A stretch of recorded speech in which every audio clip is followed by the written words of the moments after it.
It's a new dawn, it's a new day, it's a new life for me. And I'm feeling good. Hoje eu tenho 2 avisos para dar, muito rápidos. Primeiro, esse não é o Manda Que Eu Resenho. Esse agora é o Pede Que Eu Resenho. Há um tempo que eu já estava querendo fazer, porque a cada livro que eu leio do Manda Que Eu Resenho, eu leio um outro consagrado. Eu não deixei de ler as outras coisas, né? Então o que eu faço? Nesse período agora de hiato do Manda Que Eu Resenho, eu falei, pronto, vou fazer as resenhas dos livros que eu ando lendo. Isso já estava na minha cabeça e o meu amigo autor, Léo Jardim, lá do Esculacho Cacofônico, também sugeriu e eu falei, pronto, acho que agora é o momento. Enquanto a pandemia ainda não acaba, né, que a gente tá com um tempinho sobrando, não tem vida social, esse vídeo está sendo gravado num sábado à noite. Quando é que vocês imaginaram que eu gravaria um vídeo num sábado à noite? A vida tem dessas coisas. E o segundo aviso, eu acho que é um pouco mais importante, como vocês viram aí no título do vídeo, esse é um vídeo que pode gerar uma polêmica, então se você é uma pessoa religiosa, com uma visão mais estreita, assim, dos episódios bíblicos lá, especialmente do Novo Testamento, eu recomendo que você pare agora, entendeu? Saia desse vídeo, ou então veja para passar raiva, para me xingar. Esse vídeo falaremos do personagem, um personagem histórico, personagem também místico e bíblico, mas uma visão que não é a visão das religiões, nenhuma delas, no caso. Hoje eu vou falar de Jesus Cristo na visão de José Saramago, na visão também um pouquinho só do Christopher Moore, ou seja, teremos aqui uma releitura dessa trajetória incrível desse personagem enquanto homem e enquanto Deus também, né? Essa consubstanciação aí louca, eu não entendo, mas tem muita gente que entende. Solta a vinheta. Eu gostaria de dizer que eu sou ateu, mas sou muito fã de Jesus Cristo. Sim, dá pra ser as duas coisas, não são excludentes. Pare de querer monopolizar Jesus Cristo só pra você, hein? Real ou não, eu admiro os seus princípios, sua coragem, sua obstinação, seu despreendimento material e, mais do que tudo, o seu espírito revolucionário. Cara, um sujeito que andava com gente à margem da sociedade, impedia linchamento público, multiplicava pão, chegava numa festa que tinha acabado o vinho, fazia e de uma hora para outra tinha vinho para todo mundo, pegava o seu cajado e saía batendo em todos aqueles mercadores da fé lá na frente das igrejas, dos templos e pá, porra. Amigo, um cara desse é um cara incrível. Simplesmente é a melhor pessoa. Não por outra razão, eu escolhi falar sobre esse personagem fantástico. E o primeiro livro que eu escolhi é fabuloso, faltam adjetivos, que é O Evangelho segundo Jesus Cristo, escrito pelo português José Saramago. Uma das melhores obras que eu já li em toda a minha vida, não só nos últimos tempos, não, em toda a minha vida. E olha que a minha vida também não é tão grande assim, mas ainda assim alguma coisa assim. Se eu tivesse, por exemplo, que responder quais são os melhores numa entrevista, ou então marcar em alguma ficha cadastral, anote seu top 5 aí, ele estaria, com certeza. É como se você pegasse um dos maiores autores da humanidade e colocasse para escrever uma das maiores histórias da humanidade. Quiçá a maior história da humanidade. Eu não sei se tem outra maior que essa ou melhor que essa. Portanto, no frigir dos figos aí, nós temos JC, sob a perspectiva do grande escritor português, que eu já falei mais 10 vezes o nome dele, não vou ficar repetindo aqui também. Não bastasse aquele conhecido estilo, nesse livro aqui, ele abraça a história original, né, a história mais famosa, e ele vai preenchendo as lacunas e as passagens mais obscuras, usando toda a sua criatividade, toda a sua tenacidade, e aquela ironia que só ele sabe fazer, entendeu? E aquela lógica dentro do absurdo, que quando você lê, você fala, cara, como é que eu não tinha pensado nisso, entendeu? Ou assim, isso faz muito sentido. E essa é realmente uma das impressões que você fica quando você lê o livro. É assim, cara, o pior é que essas subversões todas fazem sentido. Ele meio que abstrai algumas coisas, por exemplo, a partenogênese, ele não fala sobre isso, ele deixa um outro viés ali, como se Jesus realmente fosse filho tanto de Deus quanto de José. Ele não deixa os episódios mais místicos de fora da trama, não, mas ele dá um enfoque muito maior no lado humano. Não sei se seria mais enfoque, na verdade eu acho que ele dá a mesma força para os dois lados, entendeu? E aí nós acompanhamos um pouco mais sobre José, sobre Maria, né, e sobre os irmãos, o Saramago tem isso, aí é a hora dele jogar a criatividade dele pro alto. Ele fala sobre os irmãos de Jesus Cristo, se eu não me engano eram 7 irmãos e uma irmã, e ele dá realmente uma outra noção para essa família, né, que recebeu essa dádiva ou maldição, dependendo da perspectiva, né, e como ela lidar com todo esse imbróglio que está sendo envolvido o primogênito, né, deles ali, nessa busca pela compreensão, que ele não sabe direito o que ele é, a família não sabe direito, a família teve uns encontros com anjos e com o José tem uns sonhos, mas ninguém sabe direito o que Jesus Cristo é e o que Jesus Cristo representa. Então, em grande parte do livro, você não vê o ponto de vista do Jesus, o rei dos judeus, sacou? Nem o filho de Deus, você vê um pouco da perspectiva do Jesus, filho de José, filho da Maria, amante da Maria de Magdala, porque ele não usa Maria Madalena, ele usa Maria de Magdala porque ela seria de Magdala, uma cidade, como Jesus é de Nazaré, né? E o Saramago, cara, ele abusa da capacidade dele em criar frases novas, subverter algumas já consagradas. Então ele faz umas coisas incríveis. Eu até, durante esse vídeo, botar algumas coisas aqui, vou tentar usar todos os elementos cinematográficos nesse vídeo. Filtro, eu ia fazer uma piada aqui com Jesus Cristo, não vou não. Pra vocês pegarem um pouquinho da atmosfera do que é esse autor em especial nesse livro. Eu vou tentar não dar spoiler. Na verdade, a história tem 2000 anos, né? Dar spoiler é complicado. Mas enfim, o spoiler do livro, que eu quis dizer. Tem uma passagem, por exemplo, que eu achei absolutamente emocionante, que é justamente a crucificação do José, não do Jesus Cristo. Cara, que eu fiquei arrepiado com a beleza, com a tragédia, obviamente, mas com a beleza com que ele faz essa passagem, que ele descreve essa passagem, e vê Maria e Jesus chegando e vendo José, porque sabe que ele foi... Então, é muito, muito, muito interessante. Outro trecho, cara, que por si só já vale a leitura desse livro, é quando se encontram Jesus, Deus e o diabo num barquinho, no meio de um temporal, lá no meio do oceano, assim, uma espécie de assembleia, e eles começam a conversar. E Jesus, ele tá muito interessado em saber de Deus quais são as motivações, quais são os interesses, os objetivos. O diabo acabou de revelar que Jesus é filho de Deus, mas ele ainda não sabia, o Deus ainda não tinha contado isso pra ele. E aí Jesus, muito interessado, começa a conversar, e depois de um tempo ele é convencido de tudo, e ele chega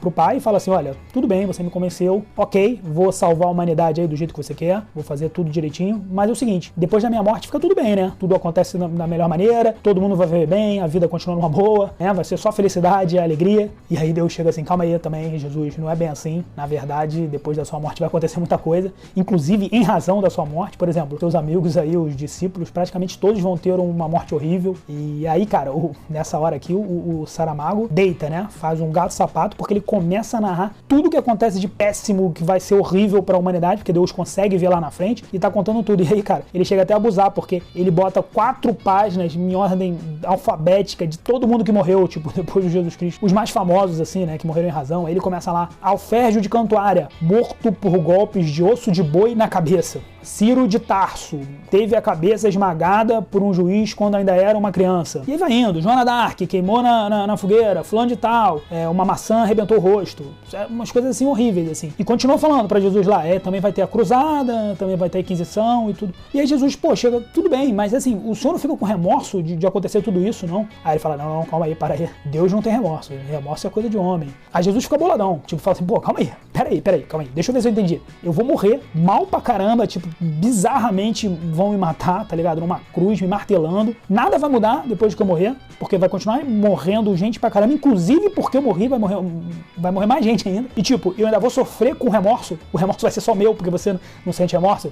Aí, pô, Deus dá-lhe um... Tinha que ser como todo filho, rebelde. Como todo filho, ingrato, nasceu graças a mim, sei lá.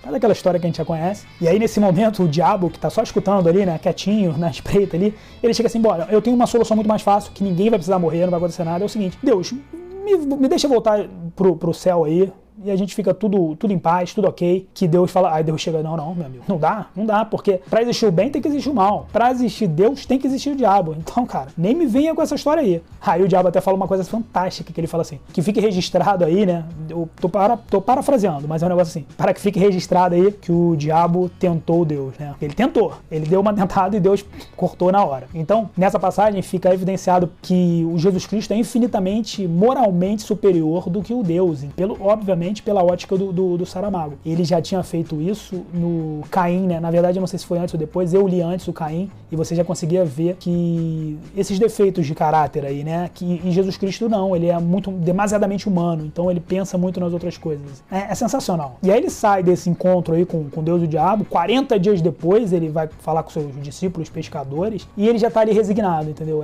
Você vê claramente no livro, tipo, ele murchou, sabe? Tipo, ele já tá resignado. Daí pra frente acontece muita coisa ainda, mas o final do livro é um negócio, putz, absolutamente incrível.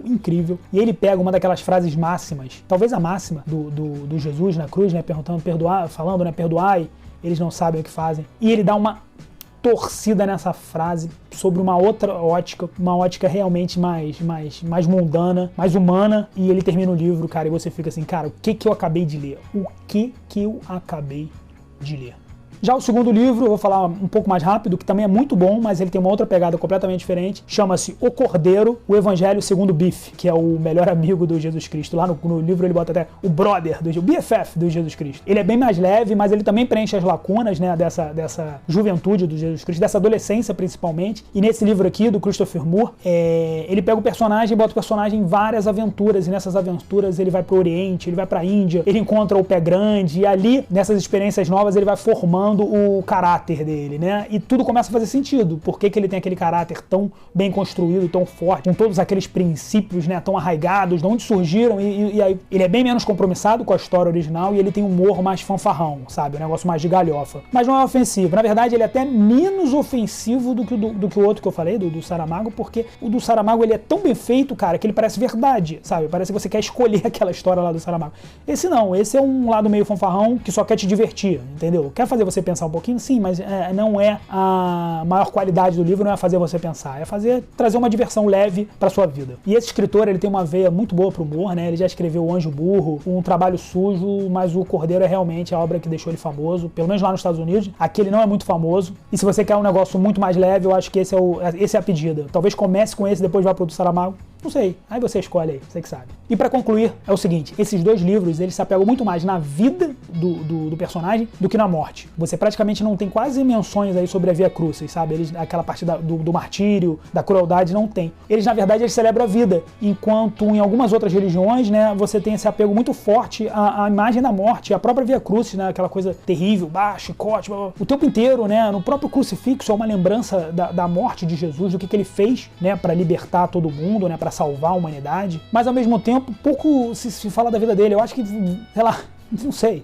Eu acho que seria muito mais interessante, em vez de crucifixo, botar, sei lá, ele fazendo um milagre, multiplicando um pão, algumas imagens que dessem muito mais valor ao que ele foi em vida, né? E não só o que ele foi em morte, porque ele fica parecendo que ele foi apenas um sacrifício mesmo. É até estranho dois autores que provavelmente são ateus falarem mais da vida de Jesus do que muitos religiosos que vivem falando só da morte, né? Enfim, no final das contas, a minha percepção é que esses livros, ao invés de afastar, na verdade, eles criam pontes entre o cético e o religioso. Eu saí das duas experiências gostando ainda mais do Jesus Cristo como personagem, como ícone, mas gostando mais. E também de Maria e de José. E por fim, se eu não acredito do mesmo modo que um fiel, um crente, um seguidor acredita, eu começo pelo menos a entender o fascínio que essa figura exerce nessas pessoas. Então essa história de que, isso é blasfêmia, isso não...